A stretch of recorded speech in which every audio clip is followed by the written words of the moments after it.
you want to make sure that people can recognize you as your brand when you're posting those. So making sure that you have that consistency and how the templates look, your brand colors, fonts, all that. Not only helps you build that brand, but also it helps you build authority and have people feel like you're a professional. And in the pet industry, building trust is super important. Welcome to the Pet Marketing Podcast. I'm your host, Skarlet Rockwood. As a content marketer for pet professionals, I love talking with other marketers and business owners in the pet industry and sharing their marketing advice with you. So join me for the latest episode and learn how to grow your audience, increase your revenue, and impact the lives of pets and their people.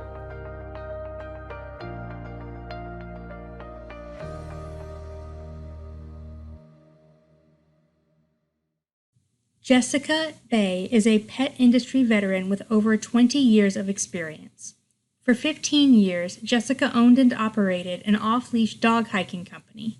She also spent time managing a dog daycare, teaching obedience classes, training service dogs, and working in retail, both in pet boutiques and online.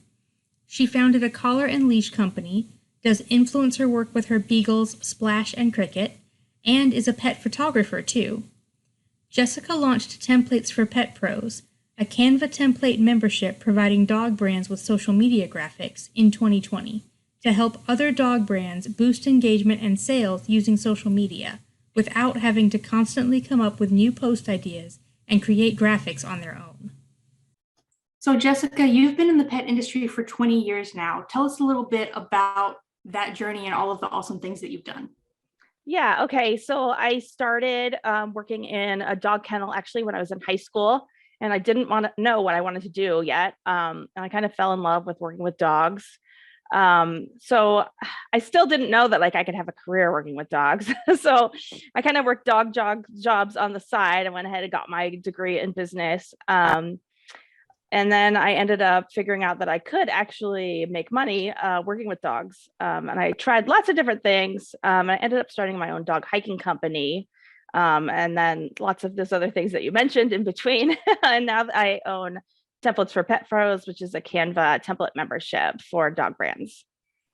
Awesome. So out of all those different things, what has been your favorite?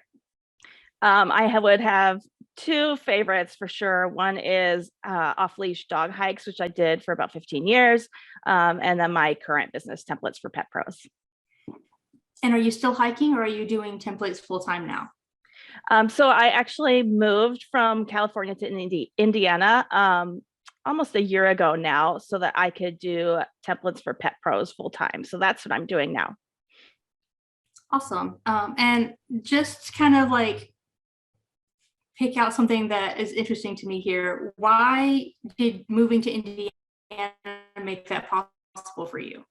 Well, the cost of living in California is very expensive. So I knew that I could do it quicker if I moved. I also had been thinking about moving anyway because of various other things, all the traffic and all this stuff, fires. I have bad allergies from all the fire smoke and a couple other things. So, and I have family in Indiana. So my dad lives there and my sister and lots of other relatives who I hadn't seen in a long time. So I was like, oh, I'll just move there and then I can do this full time faster. So yeah. Awesome. And your sister is a graphic designer, right? I think I've heard you mention that she helps you with the templates. She is. So every month since I have started, I do all the designs and then she just gives me a second look feedback to make sure that everything looks good and little tweaks and stuff like that. Because she has a good designer's eye. She actually teaches classes for graphic designers too. So that's really awesome. Yeah, for my templates club, it's exactly the same way. My mom is the editor / proofreader extraordinaire, and I am the queen of typos. So she has to take a look at everything at least once before it goes out. So I'm not sure how many of our listeners actually know that I'm really excited about this episode because we both have a Canva Templates membership. So instead of just kind of interviewing you about yours, I'm really excited to talk about the things that we both really love about Canva. Canva is something that I never necessarily really took it on as a beginner, When it first came out, I was kind of skeptical of it because as someone who is classically trained in Photoshop, I thought, oh, Canva's just for people who don't know how to use graphic design softwares, and it's easy mode. But the reality is, even for someone who's a graphic designer, Canva is still easy mode because it's so much easier and faster, even for someone who knows how to do graphic design. And it's just like every single step of the process is so much quicker and just a drag and drop click instead of having to go get a file from somewhere else. So Jessica, what is Canva in your words, and why is it such an awesome tool for small businesses? Yeah. So like what I usually tell people is that Canva is a online software that is a drag and drop editing platform for creating graphics.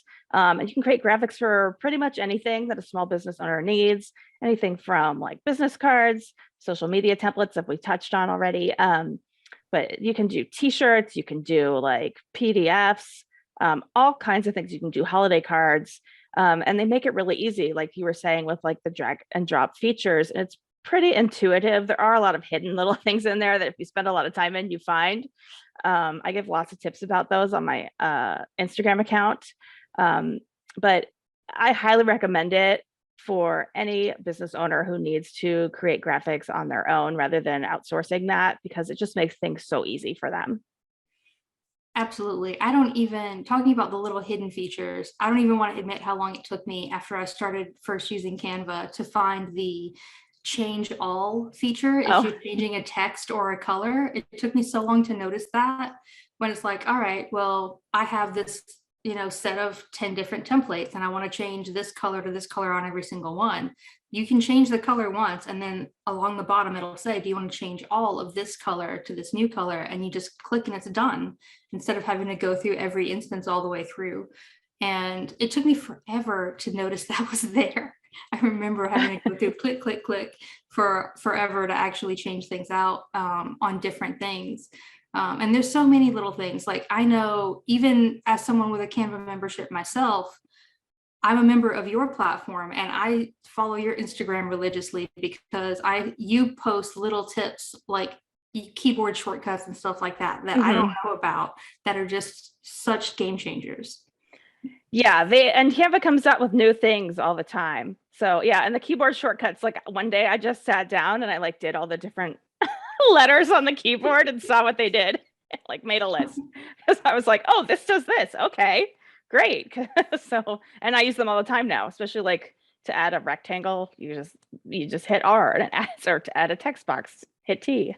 So I think the way that I discover those more than anything is when I'm trying to type in a text box and I realize I'm not selected it. So I try to type a word and then suddenly there's all these different things on my screen oh because I've used keyboard shortcuts instead. yeah.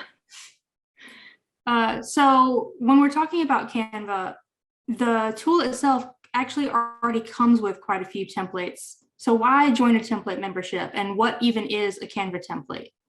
Yeah, so Canva has templates that you can use. You can also start with like a blank project, but that's a lot of work and not something that I would recommend for a small business owner without graphic design skills. So using the template ensures that, it's going to look aesthetically pleasing to your audience. And as far as joining a Canva membership, so some of the things I do in mine and is they're all consistently designed. So if you're picking templates in Canva, they're all designed by very different designers. They have all different styles, which is great. But when you're a brand, you want to stick with like one style, and that's your brand aesthetic, so that you have that visibility and recognizability. Like when someone is scrolling the feed, that they know that that's from you. So that can be really hard on Canva, and it can take you a long, long, long time to find templates that like will go with one look, and you might not even know like which ones go with like your brand aesthetic. So a membership will give you like a cohesive set of templates that you can choose from. And then it also makes it really easy. Like you were just talking about the change all, like people can download all like a group of templates at a time. And instead of going one by one and changing the colors, changing the fonts to match the brand. They can just change one color and then you can change it all. Same thing with the text in there. And then all you have to do is go back in there and tweak anything that you want to. And another thing I do with my templates is I make sure that they're going to display correctly on your feed. So even though there are designer like templates in Canva for free, a lot of the time the text is too small to read. And if someone's scrolling the feed and the text is too small to read, they're not going to read it. Like, our attention spans these days are not good. And they don't even know, especially if they can't recognize it's from your brand. They don't know who it's from, and then they can't read the text. They're not going to read it. So you want it to be just made so that it appeals to those viewers. That's one of the things I do with mine. And then I also will test mine out for like engagement, because one of the things that I want to make sure that my clients get is not just a pretty template, but a template's going to perform well for them on their feed as well. Yeah, absolutely. For me, like when I'm just scrolling through Facebook or Instagram, I will save anything that kind of stands out to me as a post that made me stop scrolling, that made me actually want to read the caption. And then when I'm creating the templates for my members, I'll go through those and think, well, what is the reason that this made me stop? Yeah. And I think I've heard you say you do pretty much the same thing. Yeah, I call them scroll stoppers. Like, which ones made me stop my scroll? I'll be like, okay, yeah, what about this made me stop and look at it? So, and then, yeah, I don't copy what they did, but I'll look at those aspects of, what was it about it? Was it like how big the font was, or like, what about it? Was it like a different type of image? And then like, I'll take that as inspiration when I make mine. Yeah, absolutely. And I do the same thing. Like if I have a client and I'm analyzing, their posts for the past few months, I look at which one's got the most engagement and why. And if it's not just an image post, if it's not, because it's a picture of their dog or something like that, if it is a graphic element, or maybe it's a reel or something like that, then I try to keep that in mind when I'm creating more content for them and when I'm creating for anyone. What are the elements that are causing people to like and comment and share more? Yeah, absolutely. I do the same exact thing. So we're talking about what is Canva, why templates make it easier to design your social media posts, but like, why do we actually even care about social media as a thing? Like, what is Instagram marketing anyway?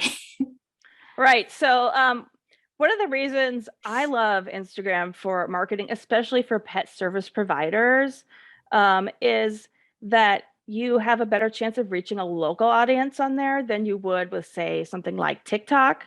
One of the reasons for that is like you can do location tags on Instagram. You can do hashtags that are local hashtags. You can tag other local businesses, and that helps you get in front of like a more niche audience that you want to be in front of. Because like if you have a TikTok that goes viral, it's going to go out to like people all over the world. Are they going to actually buy from your business if you're a service provider and not selling product? Probably not, because they don't live by you. So, they probably just thought it was cute. So Instagram is really great for that. And it's still, you can get good organic reach on Instagram. So you just need to be mindful about what you're posting and like what the purpose of your post is. So I love doing Instagram. And then the Canva templates are super helpful because you want to make sure that people can recognize you as your brand when you're posting those. So making sure that you have that consistency and how the templates look, your brand colors, fonts, all that. Not only helps you build that brand, but also it helps you build authority and have people feel like you're a professional.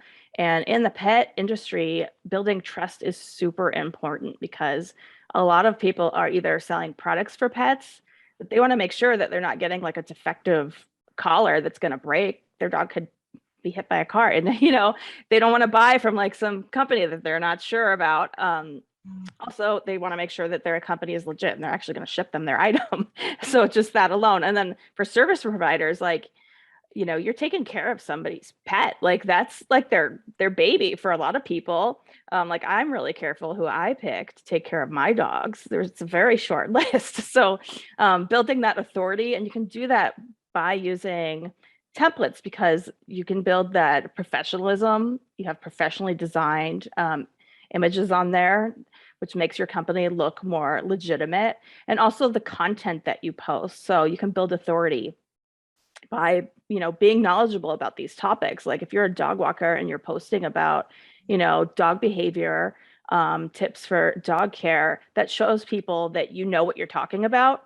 You could post about like what to do in an emergency, signs of bloat in a dog. If you're a pet sitter and you're posting things like that, and someone has a St. Bernard and they're concerned about a pet sitter who wouldn't recognize if their dog was bloating, they're going to be like, oh, this person seems good, so that type of post, like an infographics and just informational stuff like that, all helps to build that trust and authority, which is so important for pet care industry.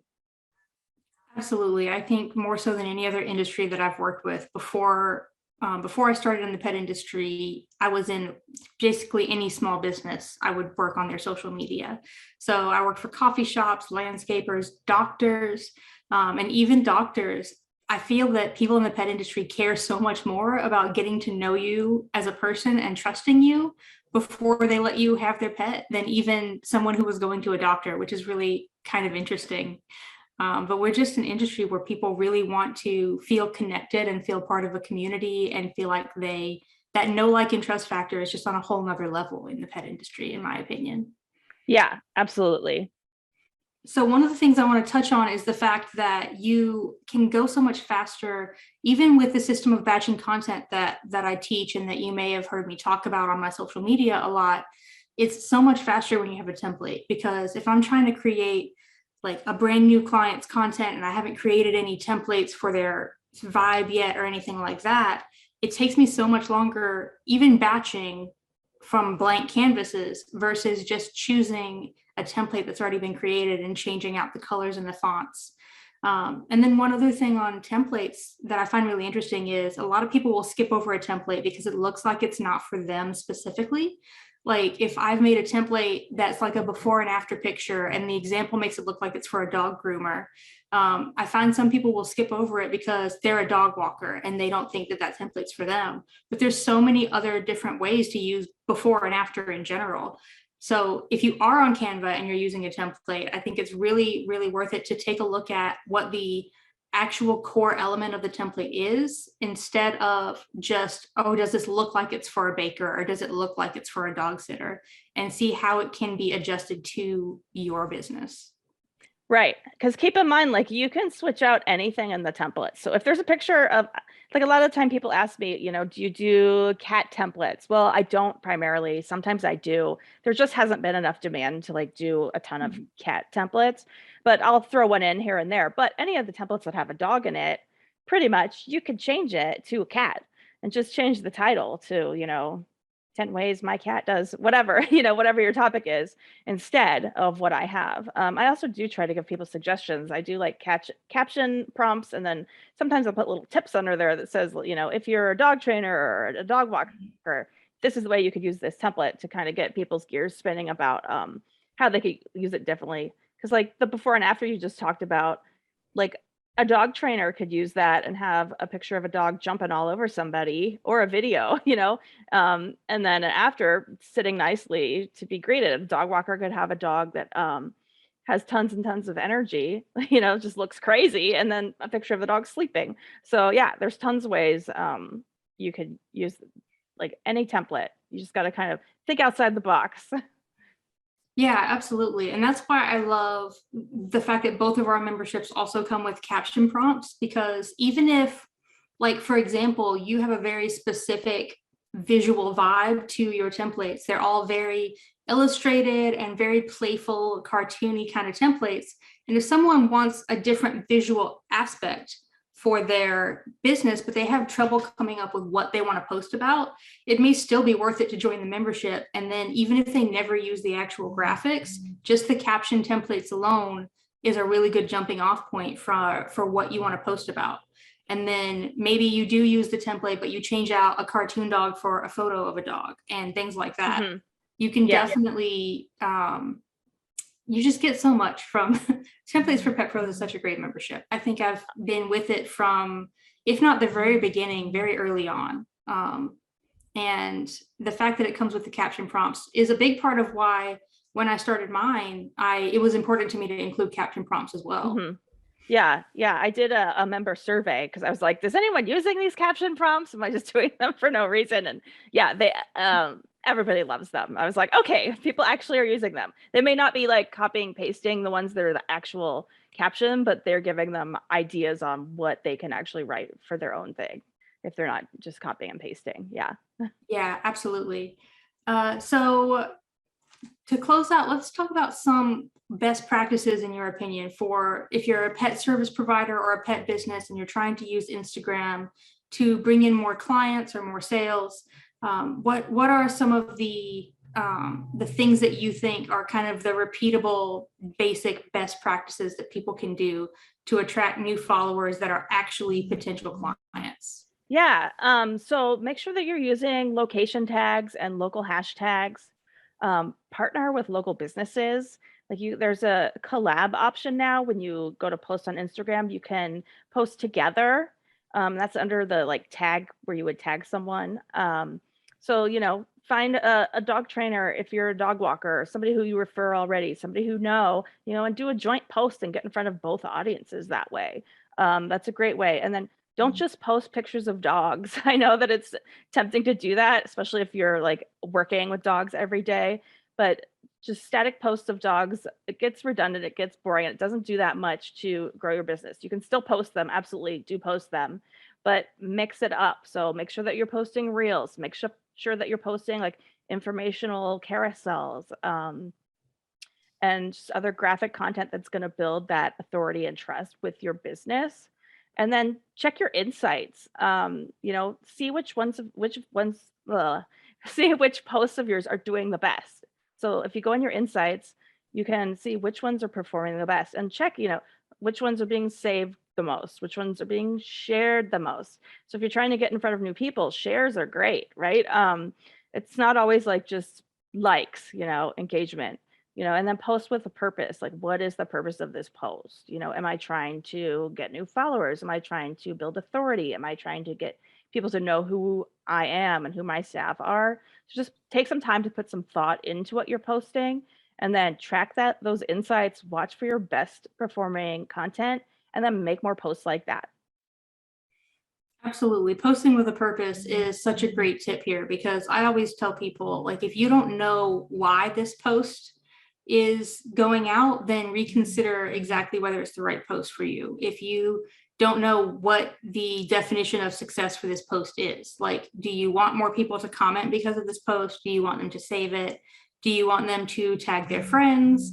Are you trying to teach them something? Or are you just trying to get them to laugh? What is the reason that this post is going out, and how does it serve your actual marketing goals?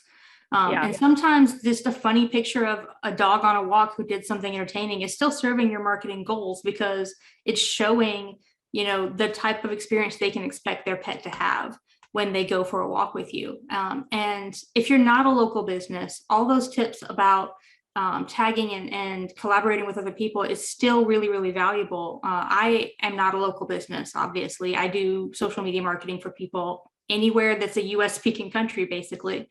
And I still collaborate a lot with other people, especially one person in particular. If you see my Instagram, you know who it is. And she's in like Indiana, I think, as well. She's out in the Midwest.